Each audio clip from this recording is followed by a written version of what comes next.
Hello students, good morning.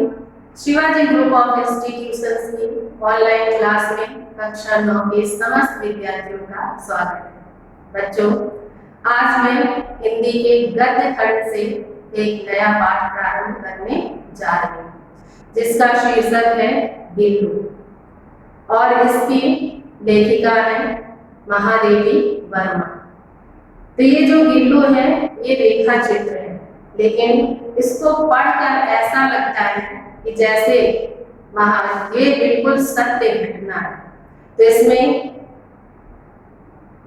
ये पाठ पढ़ाने से पहले मैं इसकी जो लेखिका महादेवी वर्मा है उनके जीवन से संबंधित जो प्रमुख तथ्य हैं उन पर चर्चा करने जा रही हूँ। तो बच्चों, महादेवी वर्मा का जन्म सन 1907 ईस्वी में हुआ था।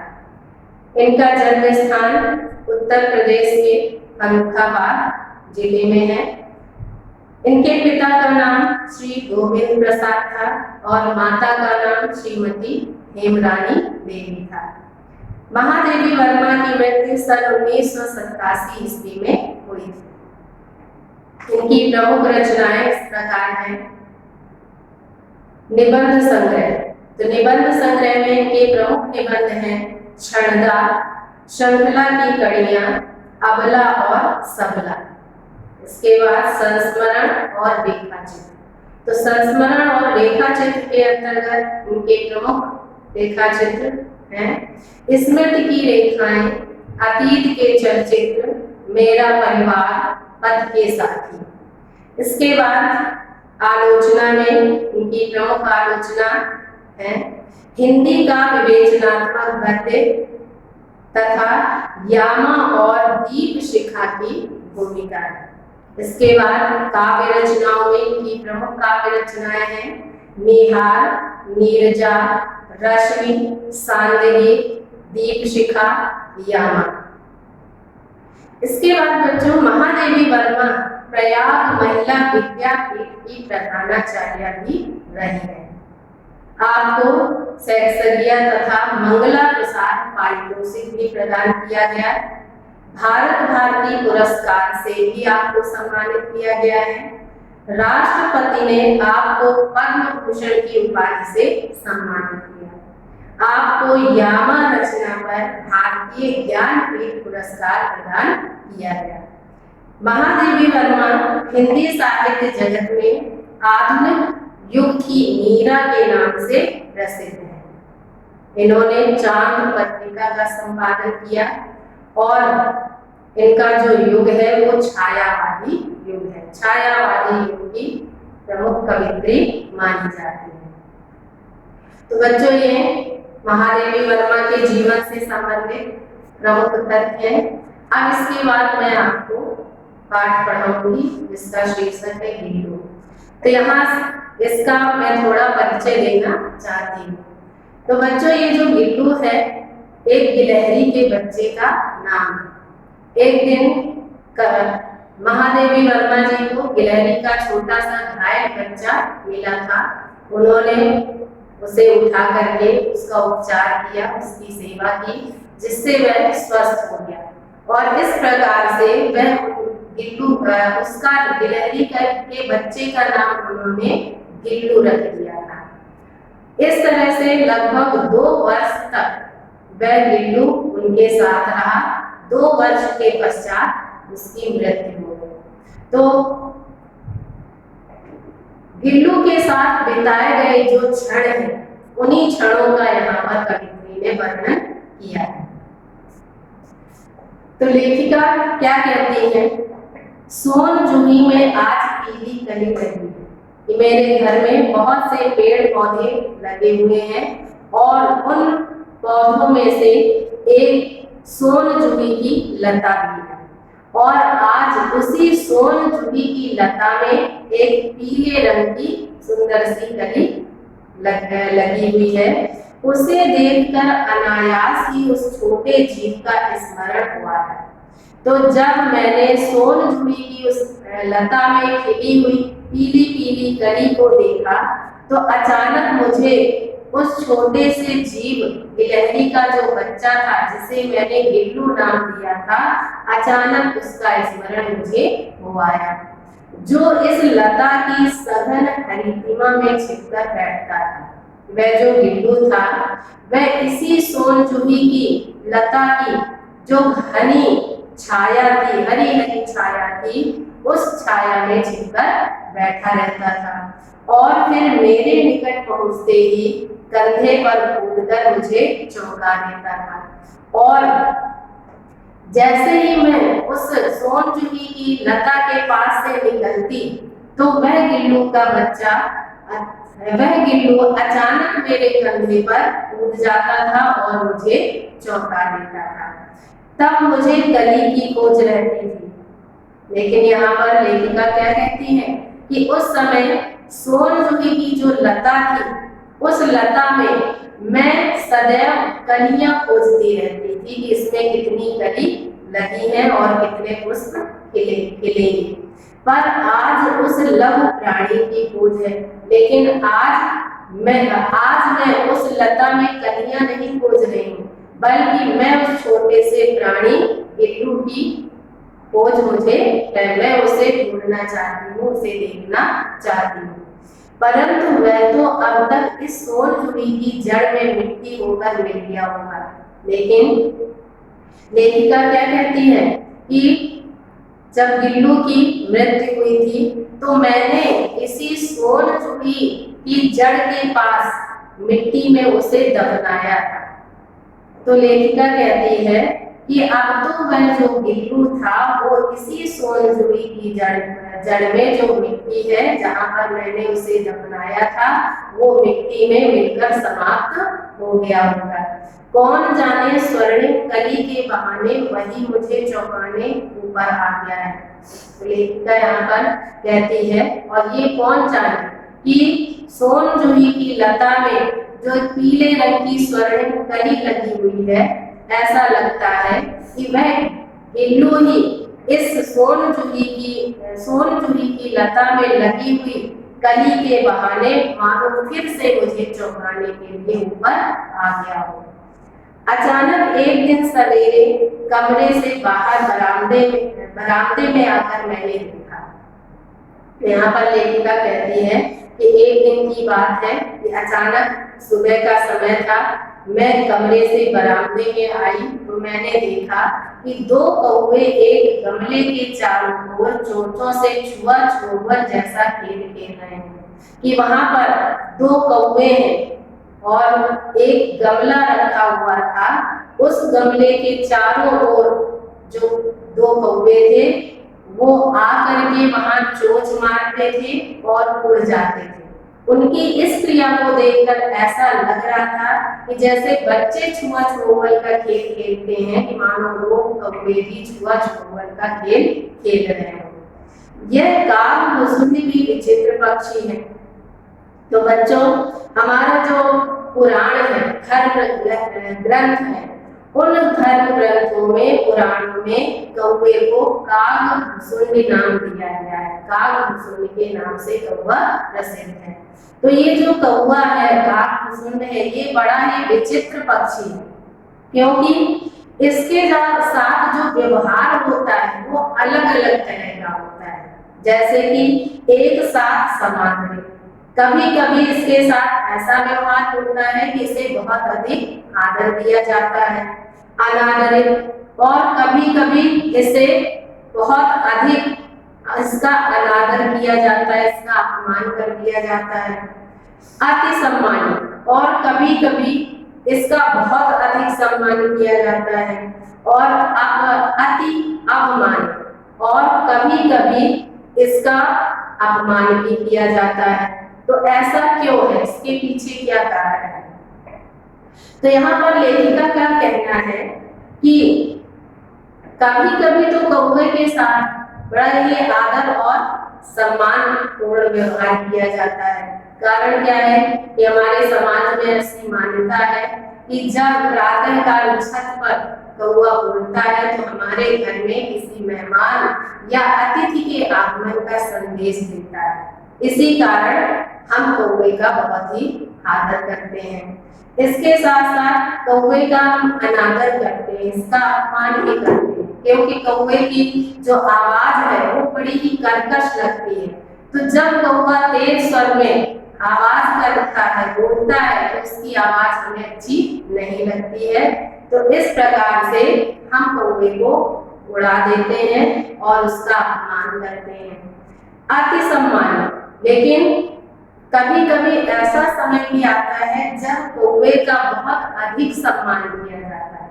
तो बच्चों, इसके पीछे कारण क्या है कि कौवे का जो सम्मान है उस समय बढ़ जाता है कि जब हमारे देश में पितृपक्ष का समय आता है, तो उस समय कौवे को बहुत ही सम्मान दिया जाता है, क्योंकि ऐसा माना जाता है कि पितृपक्ष में हम अपने जो पूर्वज हैं उन पूर्वजों को श्रद्धा रूप में भोजन प्रदान करते हैं।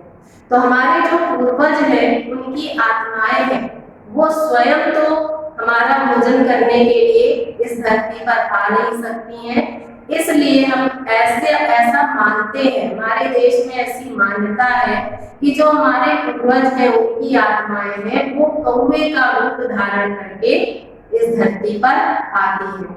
और जब कौवे हमारा भोजन ग्रहण कर लेते हैं तो हमें ऐसा लगता है कि जैसे हमारे पूर्वजों ने हमारे द्वारा दिए गए भोजन को ग्रहण कर लिया है। तो इस तरह से जब पितृ पक्ष का समय आता है तो कौवों का बड़ा ही आदर और सम्मान किया जाता है। इसके साथ साथ अति अपमानित कौवे का निरादर भी किया जाता है, क्योंकि कौवे की जो कर्कश ध्वनि है वो ध्वनि हमें सुनने में अच्छी नहीं लगती है, इसलिए हम उसका निरादर करते हैं। तो यह लेखिका कहती है कि हमारे बेचारे मुर्गे ना गरुड़ के रूप में आ सकते हैं, ना मयूर के, ना हंस के।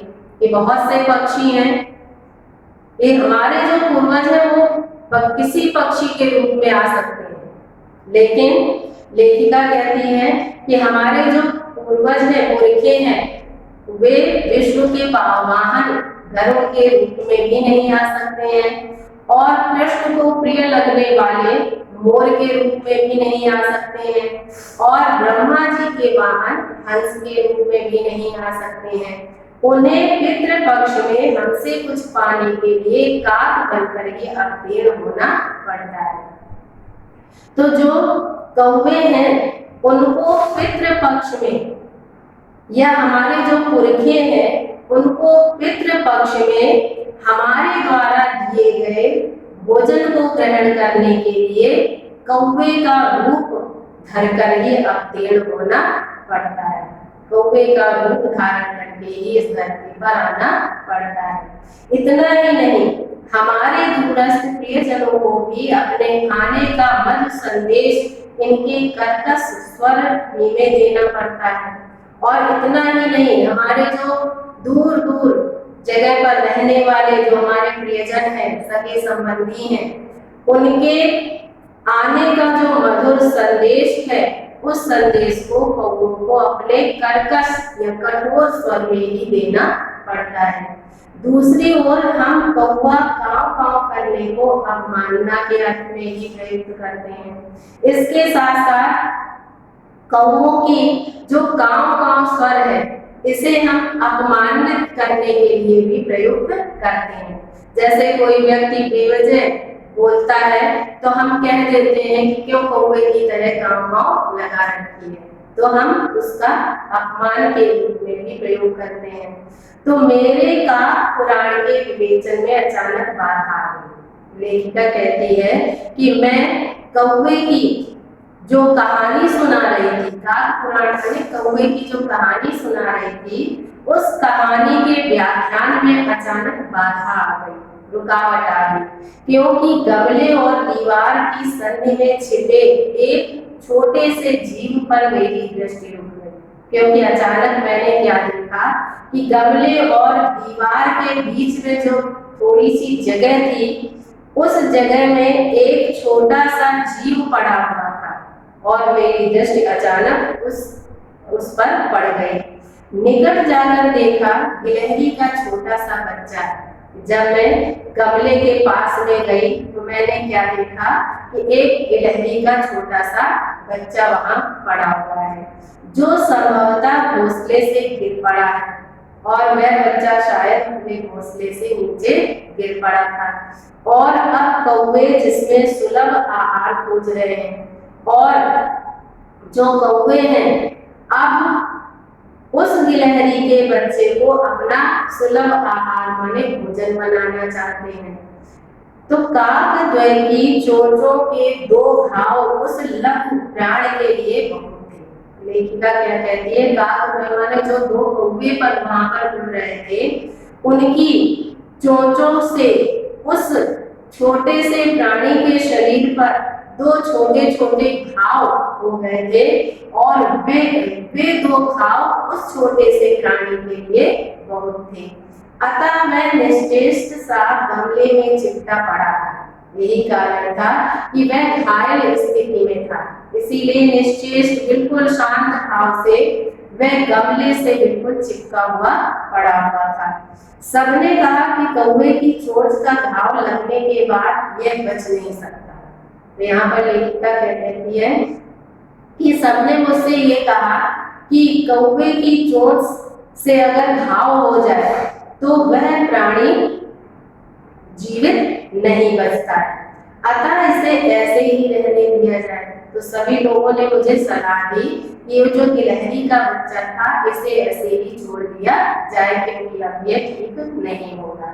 परंतु मन नहीं माना, लेकिन मेरा मन नहीं माना। उसे हौले से उठाकर अपने कमरे में ले आई। मैंने धीरे से उसे उठाया और उसे उठाकर अपने कमरे में ले आई।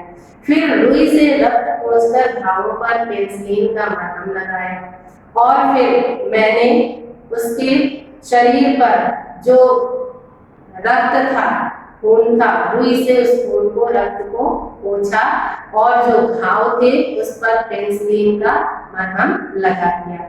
रुई की पतली बत्ती दूध में भिगोकर जैसे तैसे उसके नन्हे से मुंह में लगाई। इसके बाद मैंने सोचा कि ये जो बच्चा है ये भूखा होगा, इसलिए मैंने क्या किया कि रुई की एक पतली सी बत्ती बनाई और उस रुई की बत्ती को दूध में भिगो दिया, और उस दूध में भीगी हुई जो रुई की बत्ती थी वो उस गिलहरी के बच्चे के नन्हे से मुंह के पास लगाई, पर मुंह खुल न सका। लेकिन मैं अत्यंत कमजोर और शक्तिहीन हो गया था कि उसका मुंह खुल नहीं पाया, और दूध की बूंदें दोनों ओर लुढ़क गई, और जो रुई में दूध था तो दूध की जो बूंदें थी उसके मुंह के दोनों तरफ लुढ़क कर गिर गई। कई घंटे के उपचार के उपरांत उसके मुंह में एक बूंद पानी टपकाया जा सका। तो इस प्रकार से लेखिका कहती है कि मैंने कई घंटे तक उस गिलहरी के बच्चे का उपचार किया, उसकी सेवा की, उसकी देखरेख की, और इसके बाद उसके मुंह में एक बूंद पानी डाला जा सका। तीसरे दिन मैं इतना अच्छा और आश्वस्त हो गया कि मेरी उंगली अपने दो नन्हे पंजों से पकड़कर नीले कांच की मोतियों जैसी आंखों से इधर उधर देखने लगा। तो यहाँ पर लेखिका बताती है कि इस तरह से जब मैंने उस गिलहरी के बच्चे की सेवा की, देखभाल की, तो 3 दिन में वह स्वस्थ हो गया, अच्छा हो गया, और वह इतना आश्वस्त हो गया, इतना अच्छा हो गया कि मेरी उंगली अपने दोनों नन्हे नन्हे पंजों से पकड़ लेता था, और अपनी जो नीली नीली कांच की मोतियों जैसी आंखें थी उन आंखों से वह इधर उधर देखने लगता था। 3-4 मास में उसके स्निग्ध रोएं, झब्बेदार पूंछ और चंचल चमकीली आंखें सबको विस्मित करने लगी। इस तरह से 3-4 महीने व्यतीत हो गए, और इन 3-4 महीनों में उसके स्निग्ध रोए, चिकने चिकने रोए निकल आए उसके शरीर में, और झब्बेदार पूंछ, और उसकी जो पूंछ थी वो भी झबरीली हो गई थी। चंचल चमकीली आंखें, और उसकी जो आंखें थी तो उन आंखों से जब वो देखता था तो बड़ा ही चंचल प्रतीत होता था। तो उसका जो व्यवहार था वो सबको आश्चर्यचकित करने लगा था। हमने उसकी जातिवाचक संज्ञा को व्यक्तिवाचक का रूप दे दिया। इस प्रकार से हमने उस गिलहरी के बच्चे का जो जातिवाचक नाम था, गिलहरी का बच्चा, उस जातिवाचक नाम को व्यक्तिवाचक नाम दे दिया था। अर्थात गिलहरी के नाम के अनुसार ही मैंने उसका नाम रख दिया था और इस प्रकार हम उसे गिल्लू कहकर बुलाने लगे और इस तरह हम उसे गिल्लू कहकर पुकारने लगे। मैंने फूल रखने की एक हल्की डलिया में रुई बिछाकर उसे तार से खिड़की पर लटका दिया और इस प्रकार से मैंने उसके रहने की भी व्यवस्था कर दी थी। मेरे पास एक फूल की हल्की सी डलिया थी, मैंने उस डलिया में रुई बिछाई और रुई बिछाने के पश्चात मैं डलिया एक तार के सहारे मेरे कमरे में जो खिड़की थी उस खिड़की पर मैंने उसे लटका दिया। तो बच्चों, आज मैं आपको इतना ही पढ़ाऊंगी। अब इसमें मैं आपको गृह कार्य दे रही हूँ। तो इसमें गद्यांश है, यह काककुसुम्भी विचित्र पक्षी है, यहाँ से लेकर के अवमानना के अर्थ में ही प्रयुक्त करते हैं। तो ये गद्यांश आपको करना है और इसमें प्रश्न जो दिए गए हैं वो मैं आपको बताऊंगी। पहला प्रश्न है, प्रस्तुत गद्यांश का संदर्भ लिखिए। दूसरा है, रेखांकित अंश की व्याख्या कीजिए। तो रेखांकित अंश में दिया गया है कि यह काककुसुम्भी विचित्र पक्षी है, एक साथ समादरित, अनादरित, अति सम्मानित, अति अपमानित। तो ये रेखांकित अंश की व्याख्या करनी है। इसके बाद क्वेश्चन है, कौवे के प्रति तिरस्कार एवं अपमान के भाव समाज में क्यों पाए जाते हैं? प्रश्न दिया है, दूरस्थ प्रियजन के आने का मधुर संदेश किसके द्वारा मिलता है? इसके बाद अगला क्वेश्चन है, हमारे पुरखे किस रूप में आ सकते हैं? तो ये सारे प्रश्न आपको गृह कार्य की कॉपी में सुंदर राइटिंग में व्यवस्थित रूप से करने हैं। तो आज के लिए इतना ही। Okay, thank you, have a nice day.